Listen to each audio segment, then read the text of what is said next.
Welcome everyone to the Real Whovians cast, episode 440. I am your host, Matrix Lord 212, and I'm with Gloria. What's up, Gloria? Hi. What's up, Phil? Hey, what's going on? How are you, bro? All right. Okay, so I saw Kill the Moon. Now, hold on a second.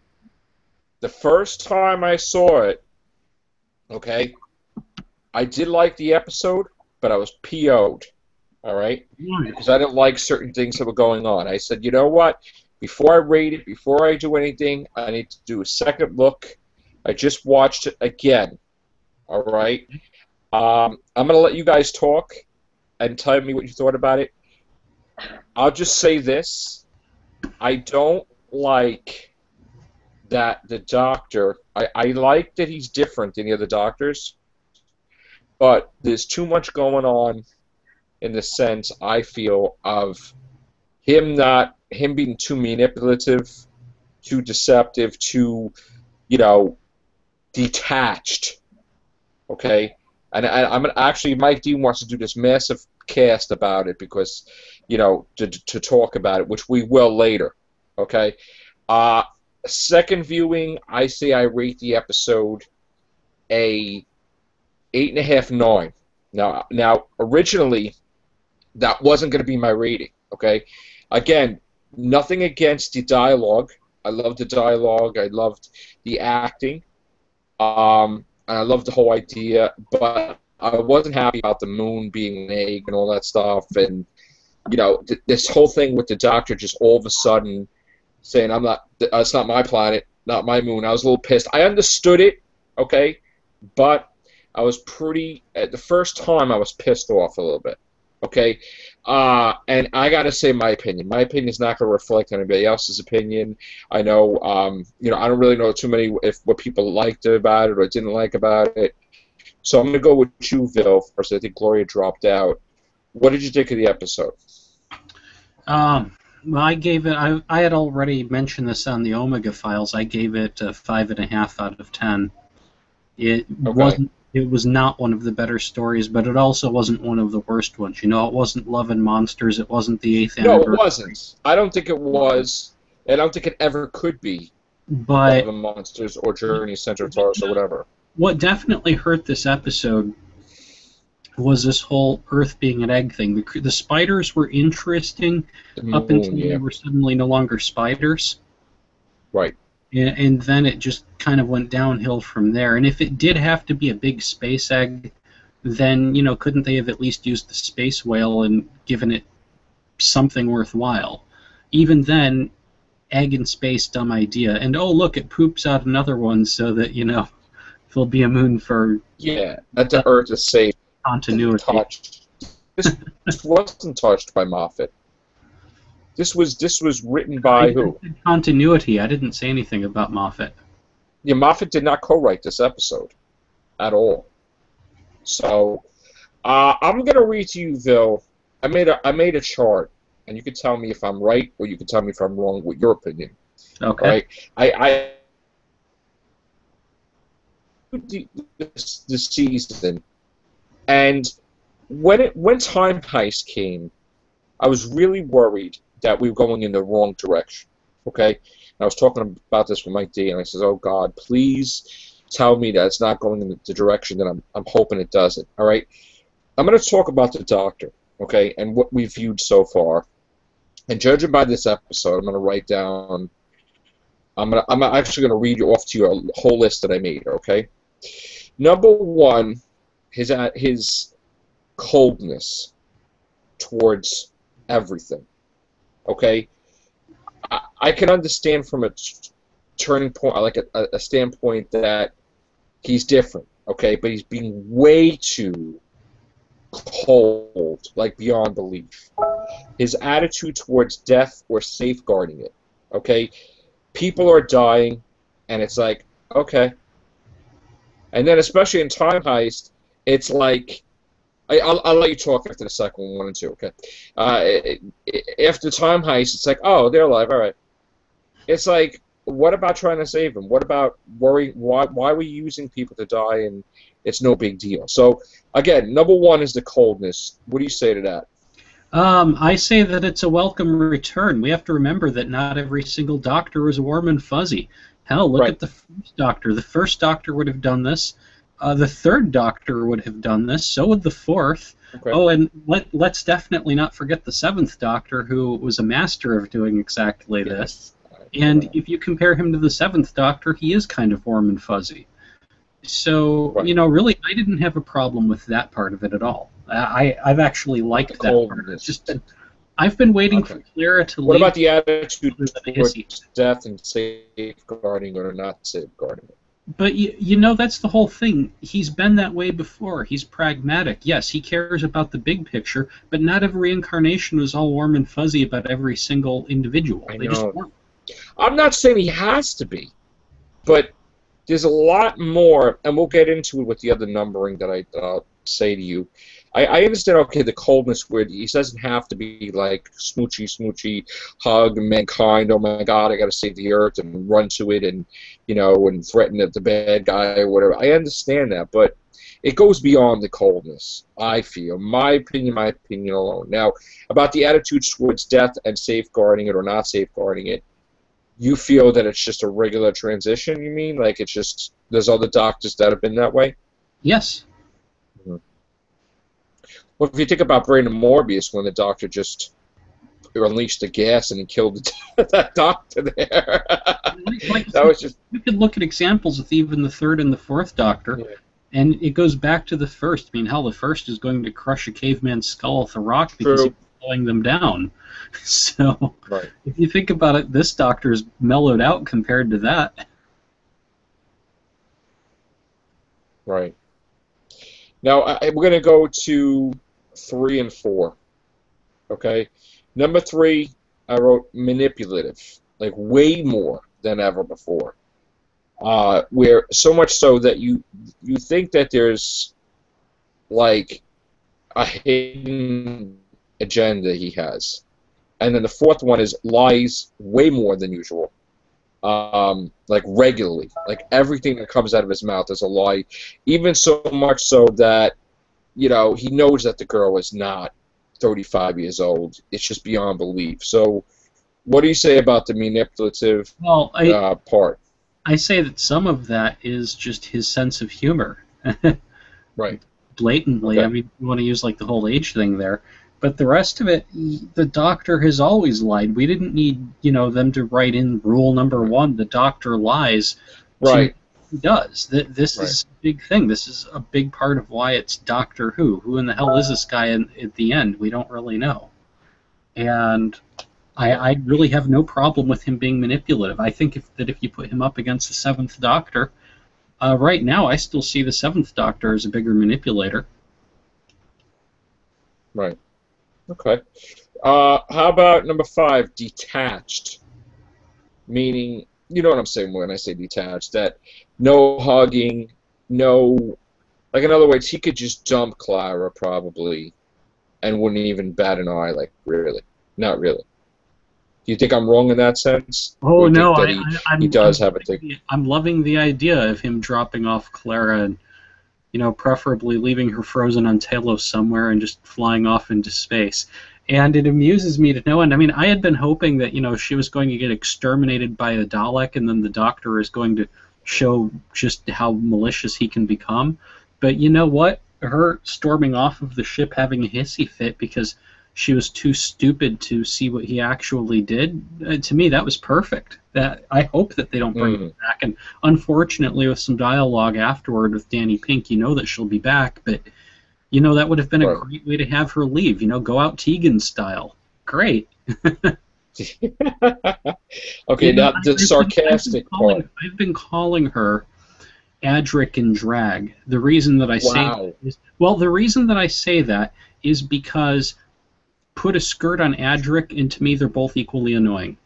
No, dude, come on, really? I don't think she's annoying like Adric, but okay. I'll listen to you in that sense. I liked her when she was initially used, but then she quickly got used to death and never really developed any sort of personality without them having to go to the extreme of making the show all about her and the Doctor's just a shadow in the background.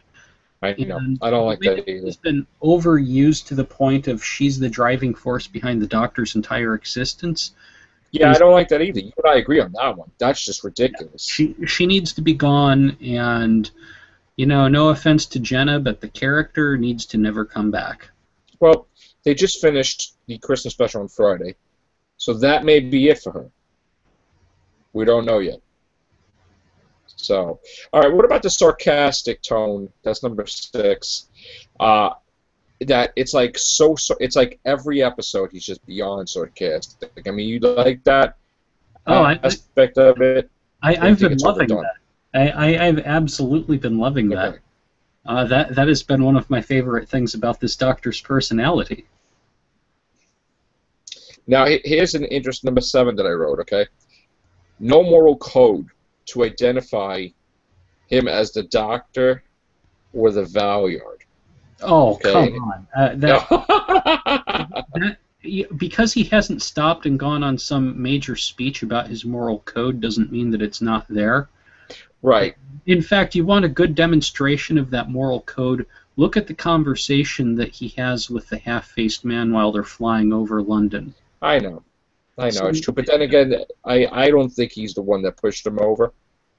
Which, he may or may not have, but the fact is that conversation was a demonstration of that moral code. And okay. Good point. Yeah, it's definitely there. Comparing him to the Valyard would be like comparing an Apple and a Buick. They're completely different. The Valyard is ambition of like the master times 100. Right.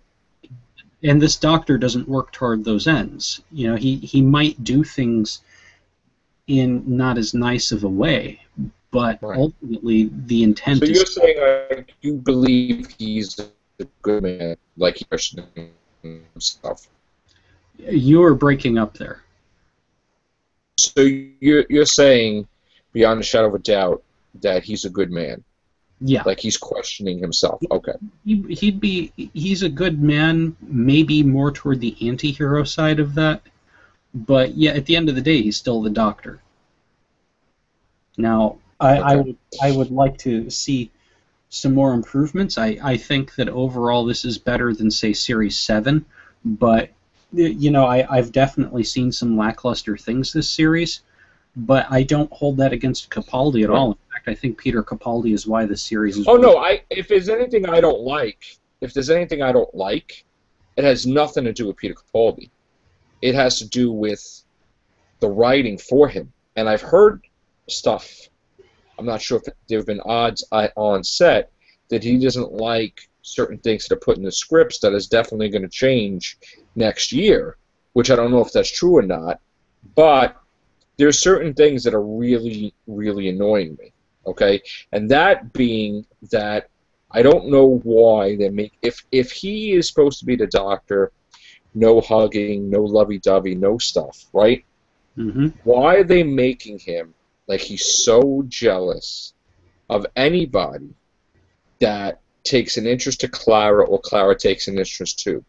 Like, why is he like, Robin Hood? I love the Robin Hood episode. Not faulting that at all. But with the Danny Pink thing, why? I don't think that it's a jealousy in the sense of someone moving in on his woman. I think it's more that he holds people to a certain standard. And in fact, they even say as much. Danny Pink even comes out and says he wants to make sure that he's good enough for him. Or for her, excuse me.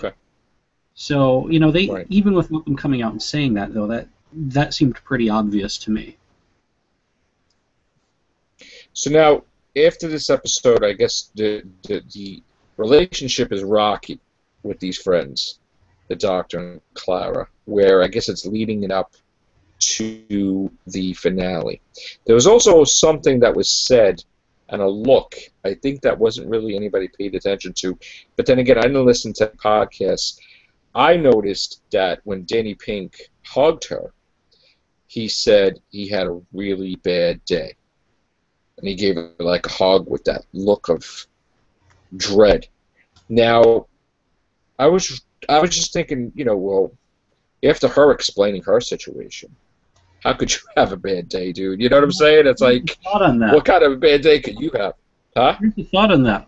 What if what I heard is correct and he's in the next episode, but she's not? Maybe we're about to see what his bad day was.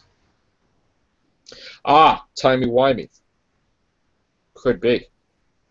Another thing is, what if he's working for Missy? Maybe. And that was the army he dropped out of, the army of the Nethersphere. That's possible. Maybe it's not an army as we think. Because, it wasn't really a big deal that she has a time machine, and I mean, yeah, he's an alien, but the way he talked about the aliens is like he accepted it that there's alien life. Yeah. So Here's the thing, though. Right now in that show, how much stuff has happened, very few people should have a hard time accepting that at this point.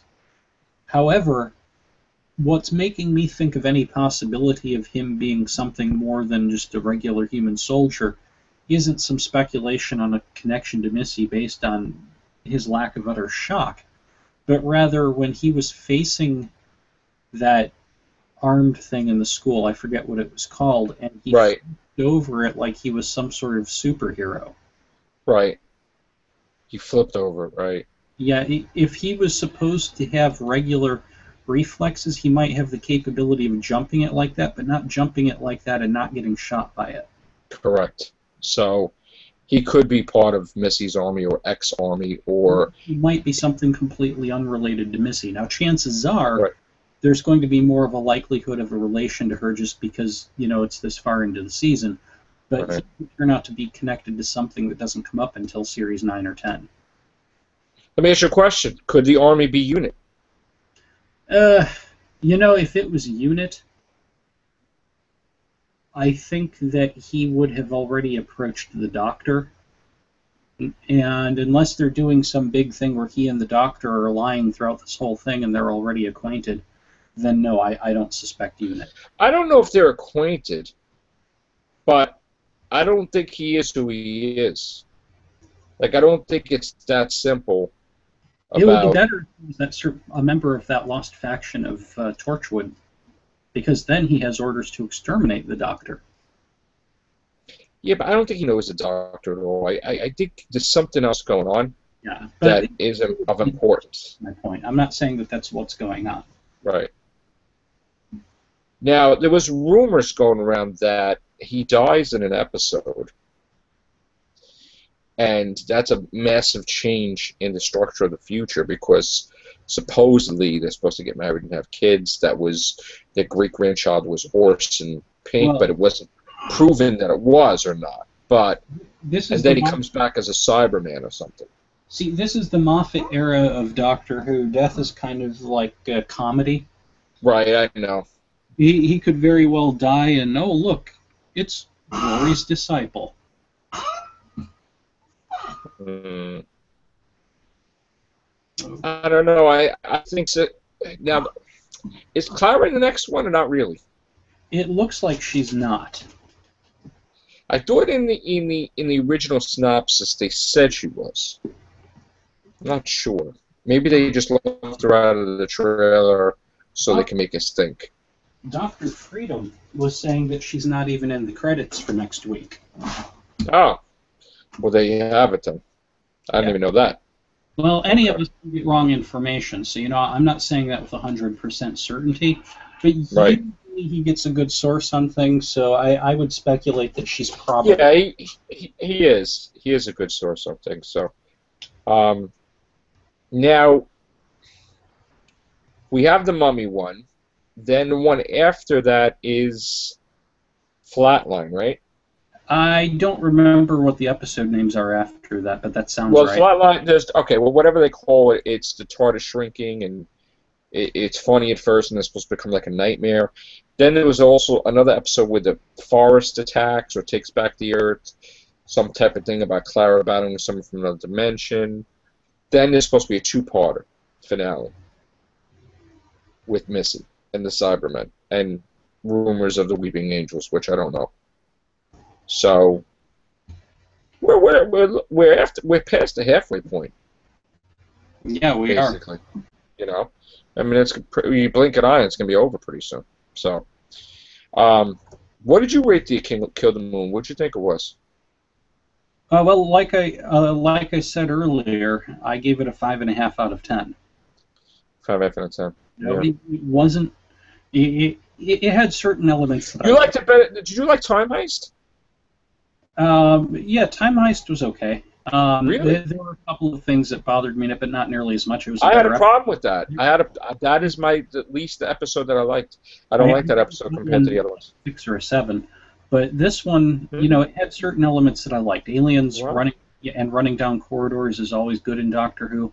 But like I said, once they switched the spiders over to being bacteria and made the moon an egg, I went, okay. Wow. I wasn't happy about the egg thing. I'm like, here we go. Here's You the know? moon or the egg. But and that shirt that he was wearing was just god awful with the polka dots. Drops the rating down a couple pegs. What was that shirt he was wearing? Where did he get that from? You saw that shirt? Yeah, I saw it. The shirt that he was wearing? That shirt. What I like right now is that, after 51 years, we finally have a doctor that routinely changes his shirt. I don't have to wonder how horrible the TARDIS console room stinks. I mean, stop and think about it. I know. Well, the companions changed their clothes too. I mean, Yeah, but Yeah, the doctor gets different colored shirts. I as know. often, or I should say, not often at all, as the doctor's outfits ever changed in the past, you'd have to think that the man must have wore them for years, and then he'd go take like a speed. Well, see, the thing, I thought they explained that in a mini-sode. I thought that Matt Smith, when he was talking to, like, Einstein, it was supposed to be like an Einstein thing, where Einstein had, like, 30 outfits with exactly the same, and I think there was, like, some type of humor that Matt Smith's like, oh, I got, like, tons of these. Like, I think it was one that was by the kids or something like that. What the hell was the name of that? But anyway, that's what I thought it was, that he just had tons of the same jackets and same, outfits. They just, you don't want to think they wear it like that. That could be why the Daleks want to exterminate him so bad. Yeah, yeah. All right, Phil. Thank you very much. We lost Gloria. I don't know what happened. I'm going to try to get her back in a little while. Are you looking forward to the next episode? Yeah, it's definitely got to be better than this one. Okay. Like I said, I am. All right, gang. We'll be back. And I'm liking this better than that crap that was Series 7. You like it better than... I lost you a little bit there. Yeah, What did you say? You like it better than 7? I said that I liked it better than that crap that was Series 7. That was just, ugh. Yeah. Yeah, I definitely don't want a repeat of that. No, we're not gonna go there. Hey, at least we're seeing a consecutive season without splits and one whole year of 2 episodes, and like at least I know we lost an episode, but I'll take a lost episode rather than have We lost an episode. What he did was he essentially crammed almost 2 episodes length into the first episode, and I think that the reason that we're going to get that episode back is now they're going to have more time to film. Yeah, they're filming in January instead of like March, right? Or last week of February, I think. But now again, you and I talked about this before. That could be an Easter special or something. It could be, Or but 10th anniversary, whatever. I'm not going to hold my breath and expect it. Yeah, I think that we'll hear something if it really is. And if you think about it, it's definite that the episode's back next year. It's going to be a 14-episode count. Oh, that's good. No, I'm asking, did you hear anything that it's going to be a 14? I haven't heard anything. To be honest, I've only been watching episodes and popping in.